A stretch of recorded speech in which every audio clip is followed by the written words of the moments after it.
बिस्मिल्लाहिर्रहमानिर्रहीम। अस्सलाम वालेकुम स्टूडेंट्स, उम्मीद है तमाम स्टूडेंट्स खैरियत के साथ होंगे जी। और class 9 physics chapter number 1 physical quantities and measurements हम लोगों ने स्टार्ट किया हुआ है और आज उसका हमारे पास सेकंड पोर्शन यानी कि मेजरमेंट्स का हम लोगों ने स्टार्ट करना है और वो होगा जी आपका page number 9 topic number 1.6 measuring instruments. और आज जो है वो सबसे पहले स्टार्ट लेंगे जी अपना एक सबसे बेसिक इंस्ट्रूमेंट से और वो होता है जी हमारे पास मीटर रूल। तो मीटर रूल हमारे पास किस तरह का मेजरिंग इंस्ट्रूमेंट है, कितनी इसकी कंसाइजमेंट है, कितना लीस्ट काउंट, किस लेवल तक ये हमारी रीडिंग को जो है वो मेजर कर सकता है और कहाँ कहाँ पे ये यूज़ होता है, ये सब कुछ जो है वो हम लोगों ने इस लेक्चर में डिस्कस करना है। फिर आगे वर्नियर कैलिपर और स्क्रू के जो कि इंपॉर्टेंट हमारे पास मेजरिंग इंस्ट्रूमेंट है फिजिक्स में यूज़ होने वाले प्रैक्टिकल एग्जाम्स के लिए प्रैक्टिकल पोर्शन का वो थोड़ा सा पोर्शन आता है हमारे पास, उसको देखेंगे। लेकिन हमने थ्योरी के हिसाब से उन टॉपिक्स में से क्या क्या चीज़ें तैयार करनी है, तो आपको बताया जाता है कि आपने वो चीज़ इस टॉपिक्स में से तैयार करनी जो आपको हाईलाइट करवा दी जाएंगी, ये क्योंकि शॉर्ट पॉइंट ऑफ व्यू से इंपॉर्टेंट है। मीटर रूल के ऊपर हमारे पास लॉन्ग क्वेश्चन आता है, तो वो आप कैसे अटेम्प्ट करोगे। बाकी अगर इंस्ट्रूमेंट्स पे आपको लॉन्ग आ जाए आप उनको कैसे अटेम्प्ट करोगे, तो ये सारा कुछ इस लेक्चर में हम लोग वन बाय वन डिस्कस करेंगे। रीड आउट करते हैं तो ऑलमोस्ट तकरीबन हम लोग सारा पोर्शन रीड आउट करेंगे और उसके बाद फिर हम देखेंगे कि हमने क्या क्या चीज़ रात याद करनी है और क्या चीज़ हम लोग स्किप आउट कर सकते हैं। पेज नंबर 9 है आपके पास 1.6 measuring instruments. Measuring instruments are used to measure various physical quantities such as length, mass, time, volume, etc. Measuring instruments used in the past were not so reliable and accurate as we use today. For example, sundial, water clock, and other time measuring devices used around 1300 AD were quite crude. On the other hand, digital clocks and watches used nowadays are highly reliable and accurate. Here we shall describe some measuring instruments used in the physical laboratory. और सबसे पहला physical instruments क्या है, metre rule. तो measuring instrument की definition यहाँ पे mark करें। Measuring instruments are used to measure the various physical quantities such as length, mass, time, volume, etc. और इतने पोर्शन में से जो है वो हमारे पास इंपॉर्टेंट जो है वो 3 लाइन्स ही आती हैं। सबसे पहले आ जाता है मीटर रूल डायग्राम, आपने देख लेनी है। मीटर रूल में क्या कह रहे हैं जी, a metre rule is a length measuring instrument as shown. MCQ भी बनता है कि मीटर रूल कौन सा इंस्ट्रूमेंट है, लेंथ मेजरिंग इंस्ट्रूमेंट है, विड्थ मेजरिंग इंस्ट्रूमेंट है या फिर वॉल्यूम मेजरिंग इंस्ट्रूमेंट है। तो ये हमारे पास कौन सा है, लेंथ मेजरिंग इंस्ट्रूमेंट है। It is commonly used in the laboratories to measure length of an object और distance between the two points. किसी चीज की लेंथ मेजर करनी है या किसी दो पॉइंट्स के दरमियान हमें डिस्टेंस को काउंट करना है, उसको मेजर करना है, उसके लिए आपके पास क्या यूज होगा, metre rule. It is 1 metre long which is equal to 100 centimetres. इसकी ये आपके पास क्या आ गई है, इसके एक सॉर्ट ऑफ हमारे पास लीस्ट काउंट हो गया है कि कितना होता है, 1 मीटर लॉन्ग होता है जो कितने इक्वल होता है 100 सेंटीमीटर्स के। Each centimeter is divided into 10 small divisions called millimeter. Thus, 1 millimeter is the smallest reading that can be taken using a meter rule and it is called the least count. इसका least count क्या है हमारे पास, 1 millimeter. Without while measuring length or distance, eye must be kept vertically above the reading point. The reading becomes doubtful if the eye is positioned either left or right of the reading point. तो ये एक इसकी हमारे पास precaution है कि आपका आई level जो है वो बहुत अच्छे तरीके से सेट होना चाहिए। आपका जो है वो vertically above the reading point पे जो है वो हमारा जो लेवल है आई का वो बिल्कुल सेट होना चाहिए। आपको फिगर में भी नजर आ रहा होगा कि बी पोर्शन में जो करेक्ट आपको रीडिंग दिखाई जा रही है, position of the eye to note the reading, तो इस तरह से देखना चाहिए बजाय इस तरह कि आप जो है वो इस तरह थोड़ा सा टेढ़ा होके लेफ्ट राइट में से देखें, तो वो गलत होगा। तो वर्टिकली आपको देखना चाहिए। इसकी जो है मेरे साथ आप हेडिंग्स मार्क करेंगे। सबसे पहले आपसे अगर पूछा जाता है मीटर रूल के ऊपर, तो एक चीज याद है कि कोई भी मेजरिंग इंस्ट्रूमेंट आपसे पूछा जाए, आपने मेजरिंग इंस्ट्रूमेंट की ये 3 लाइंस लाजमी इंट्रोडक्शन की हेडिंग के अंदर लिखनी होंगी। तो यहाँ पे आपने सबसे पहली हेडिंग क्या दे देनी है, इंट्रोडक्शन। इंट्रोडक्शन की आपने यहाँ पे हेडिंग दे दी और ये 3 लाइंस आपने उस हेडिंग में लिखी। उसके बाद आपने हेडिंग देनी है डेफिनेशन ऑफ मीटर रूल। यहाँ पे आप लिखेंगे डेफिनेशन ऑफ मीटर रूल। यहाँ पे आपके पास ये सेकंड हेडिंग आ गई, या सिंपल आप मीटर रूल की हेडिंग भी दे सकते हो। फिर यहाँ पे आपके पास हेडिंग आएगी जी यूज। यहाँ पे आएगा यूज ऑफ मीटर रूल, जहाँ पे यहाँ से लेके यहाँ तक आपने लिखना है use of metre rule. Use of metre rule, या फिर आप लिख लें यूजेज, यूजेज लिख लें, या फिर हम लिख लेंगे यूज ऑफ मीटर रूल। ये आपके पास हो गया इसकी थर्ड हेडिंग। फिर यहाँ से आपके पास हेडिंग स्टार्ट होगी जी लीस्ट काउंट की। यहाँ से आपने स्टार्ट कर देनी है हेडिंग अपनी लीस्ट काउंट की, और लीस्ट काउंट की हेडिंग यहाँ पे आपके सामने जो मैं मेंशन भी कर देती हूँ मैं। लीस्ट काउंट की हेडिंग आ गई और लास्ट में आपने हेडिंग देनी है अपनी प्रिकॉशंस की। ये आपका जो है ये प्रिकॉशंस का पैराग्राफ है कि करेक्ट वे आपका जो है मेजर करने का रीडिंग वो क्या होना चाहिए, वर्टिकली होना चाहिए अबाउट द रीडिंग पॉइंट। तो ये आपका हो गया मेजरिंग इंस्ट्रूमेंट पहला, यानी कि मीटर रूल। ये क्या है, हमारे पास लेंथ मेजरिंग इंस्ट्रूमेंट है। कॉमनली हमारे पास 2 पॉइंट्स का डिस्टेंस मेजर करने के लिए यूज होता है। 1 मीटर लॉन्ग होता है जो इक्वल होता है 100 सेंटीमीटर के, और 1 सेंटीमीटर जो होता है फर्दर 10 स्मॉल डिवीजन में डिवाइड होता है जिसे हम मिलीमीटर कहते हैं। और मिलीमीटर हमारे पास सबसे स्मॉलेस्ट डिवीजन होती है, सबसे स्मॉलेस्ट रीडिंग होती है, जिसे हम लोग उसे क्या कह रहे होते हैं, लीस्ट काउंट। और किस तरह से हमें रीडिंग मेजर करनी चाहिए, अबव द रीडिंग पॉइंट जो होता है vertically above the reading point. Next हमारा मेजरिंग इंस्ट्रूमेंट है जी मेजरिंग टेप। छोटा सा पैराग्राफ दिया हुआ है मेजरिंग टेप के ऊपर। आपको इस मेजरिंग टेप की जो है वो एक फिगर नजर भी आ रही है और आम हमारे पास घरों में यूज हो रहा होता है measuring tape. Measuring tapes are used to measure the length in metres and centimetres. तो ये मेजरिंग टेप भी हमारे पास लेंथ मेजरिंग इंस्ट्रूमेंट है, मीटर्स और सेंटीमीटर्स में यूज होता है। Figure shows a measuring tape used by the blacksmith and carpenters. A measuring tape consists of a thin and long strip of the cotton, metal or plastic, generally 10 metre का भी होता है, 20 metre, इसमें काफी variations आती हैं।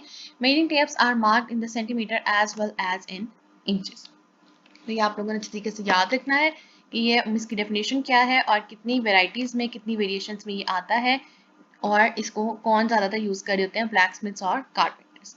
Next आपका topic आ जाता है वर्नियर कैलिपर। इसको हम जो है रीड सारा करेंगे और इसमें से हम लोग कुछ इंपॉर्टेंट चीजें निकालेंगे याद करने के लिए, क्योंकि इसमें से हमारे पास शॉर्ट एमसीक्यूज और न्यूमेरिकल के पोर्शन आएंगे। लॉन्ग क्वेश्चन ऐसा जिसमें से नहीं पूछा जाता, ये प्रैक्टिकल पोर्शन का पार्ट होता है।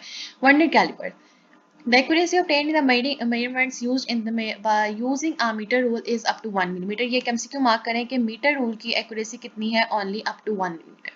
However, an accuracy greater than 1 millimeter can be obtained by some other instruments such as the vernier caliper. A vernier caliper consists of the two jaws. ये MCQ के लिए आप मार्क करेंगे। One is a fixed jaw attached with the main scale. Main scale has centimeter and millimeter marks on it. The other jaw is a movable jaw. It has vernier scale having the 10 divisions over it such that each of its division is 0.9 mm. The difference between one small division on the main scale division and one vernier scale division is 0.1 millimeter.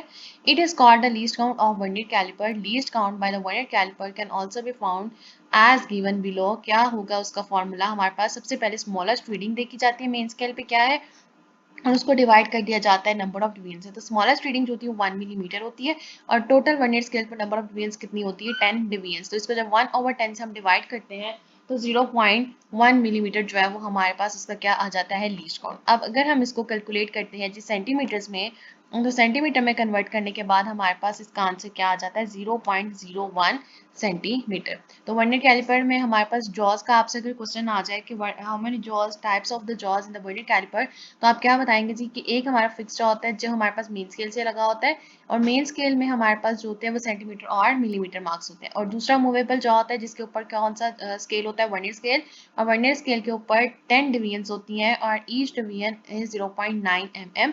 आप ऊपर figure आपको नजर आ रही है, आपको अगर देखा जाए तो आपको लेबलिंग भी फील हो रही है। ये हमारे पास फिक्स जॉ है। फिक्स जॉ पे हमारे पास कौन सा स्केल होता है, हमारे पास मेन स्केल होता है, ये इसके साथ अटैच्ड है, ये मेन स्केल है। जबकि ये वाला जो है मूवेबल जॉ होता है, और मूवेबल जॉ के साथ हमारे पास क्या होता है, वर्नियर स्केल 10 डिवीजन, और ईच डिवीजन कितनी है जी, 0.9 मिलीमीटर की। इसको हम लोग ओपन कर सकते हैं, इसके अंदर हम अपनी जो भी चीज कैलकुलेट करनी है, जिसकी मेजरिंग करनी है, हम लोगों ने उसको फिट कर सकते हैं और दोबारा उसको क्लोज कर सकते हैं। नीचे उसको लीस्ट काउंट निकालने का आपको फॉर्मूला है वो भी दे दिया गया। तो ये इंपॉर्टेंट चीजें ये आपने इसमें से याद रखनी है। अब वो बता रहे हैं कि वर्क कैसे करता है। First of all find the error. हमेशा जो भी मेजरिंग इंस्ट्रूमेंट है उसका हमें एरर फाइंड करना चाहिए, अगर तो उसमें हो, ठीक है। अगर तो आपका ये जीरो जो है वो आपस में बिल्कुल स्ट्रेट लाइन पे आ रहे हैं, ये वाला वर्नियर स्केल का जीरो भी और मेन स्केल का जीरो भी, तो इट मीन इसमें कोई जो है वो जीरो एरर नहीं है। लेकिन अगर जीरो जो है वर्नियर का लेफ्ट या राइट पे आ जाता है तो उसके साथ हमें जो है वो फिर देखना पड़ता है जीरो एरर वेदर नेगेटिव है या पॉजिटिव, आगे देखते हैं, और फिर हमें उसकी जीरो करेक्शन ऐड करनी पड़ती है। It is called a zero error of the instrument. Knowing the zero error, necessary correction can be made to find the correct measurement. Such a correction is called the zero correction of the instrument. Zero correction is the negative of the zero error. तो zero correction में आपके पास definition क्या आ गई, is the negative of the zero error. अब zero error और zero correction की बात करें। अभी मैंने आपको जैसे बताया कि अगर ये हमारे पास वर्नियर स्केल और मेन स्केल का जीरो सेम आ रहा है तो इट मीन्स इसमें कोई एरर नहीं है। लेकिन अगर आपका जो ज़ीरो है इसका वर्नियर स्केल का वो आपका आ जाता है जी राइट साइड की तरफ, तब आपका ज़ीरो एरर क्या होगा, पॉजिटिव होगा, ठीक है। लेकिन अगर आपका जो ज़ीरो है वर्नियर स्केल का वो अगर आपका लेफ्ट साइड पर चला जाता है मेन स्केल से, तब आपके पास ज़ीरो एरर क्या होगा, नेगेटिव होगा, ठीक है। यही सारी चीज़ें यहाँ पे लिखी हुई हैं। उनके फाइंड कैसे करना जी, find to find zero error close the jaws of the vernier caliper gently if zero line of the vernier scale अगर तो zero line of the vernier scale coincide कर देती zero of the main scale से, then zero error is zero, ठीक है। पहला case when zero error is zero, जब हमारा zero line of the vernier scale coincide करती है zero of the main scale से। अब देखते हैं कि zero error will exist if zero line of the vernier scale is not coinciding with the zero of the main scale.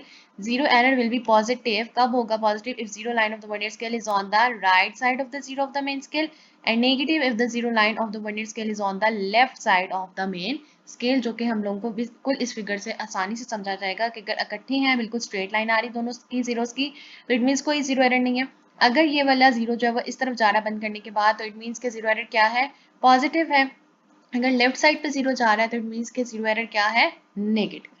अब वो practical portion पे आ जाता है कि हमने रीडिंग कैसे लेनी है, इसको सिर्फ रीड आउट करेंगे इस लेवल पे क्योंकि ये परफॉर्म किया जाता है। Let us find the diameter of a solid cylinder using the vernier caliper.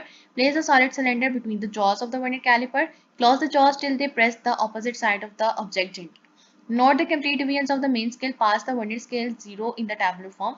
Next, find the vernier scale deviant that is coinciding with any deviant on the main scale. Multiply it by the least count of the vernier caliper and add it in the main scale reading. This is equal to the diameter of the solid cylinder. At zero correction to get the correct measurement, repeat the above procedure and record at least 3 observations with the solid cylinder displaced or rotated from each time. तो ये perform करने के बाद जो है वो अच्छे तरीके से समझ आता है। तो इस पोर्शन को आपने सिर्फ एक दफ़ा रीड आउट कर लेना है और याद आप वही चीज़ करेंगे जो आप लोगों को मार्क करवाई जाती है।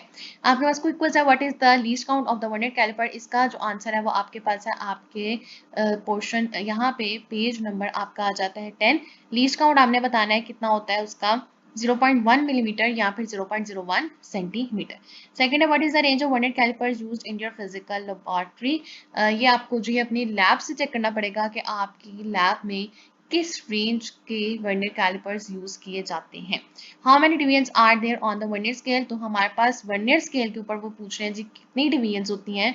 तो वर्नियर स्केल के ऊपर अगर हम बात करें तो the other jaw is movable jaw, it has vernier scale having the 10 divisions. तो हमने क्या बताया, वर्नियर स्केल पे कितनी डिविजन्स होती हैं, 10 divisions. Why do we use the zero correction? Zero correction हमारे पास क्या होता है जी, negative of the zero error है। और कंसाइज रीडिंग के लिए, फिजिबल रीडिंग के लिए हम लोग क्या करते हैं, जीरो करेक्शन को ऐड कर देते हैं। तो ये हो गया जी हमारे पास आज थर्ड मेजरिंग इंस्ट्रूमेंट भी हम लोगों ने डिस्कस कर लिया।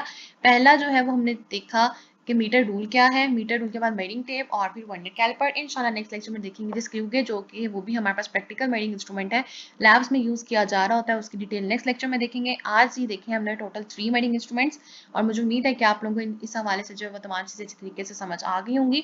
इनकेस कोई क्वेश्चन है, क्वेरी है, कुछ आप पूछना चाहते हैं तो आप लोग नीचे कमेंट कर सकते हैं जी। और लास्ट में चाहते हुए मेरी आप सबसे एक रिक्वेस्ट होती है कि अगर अभी तक आपने चैनल सब्सक्राइब नहीं किया तो काइंडली प्लीज चैनल को सब्सक्राइब कर दीजिए। वीडियो पसंद आए तो वीडियो को जरूर लाइक कीजिए और ज़्यादा से ज़्यादा शेयर कीजिए। Thank you.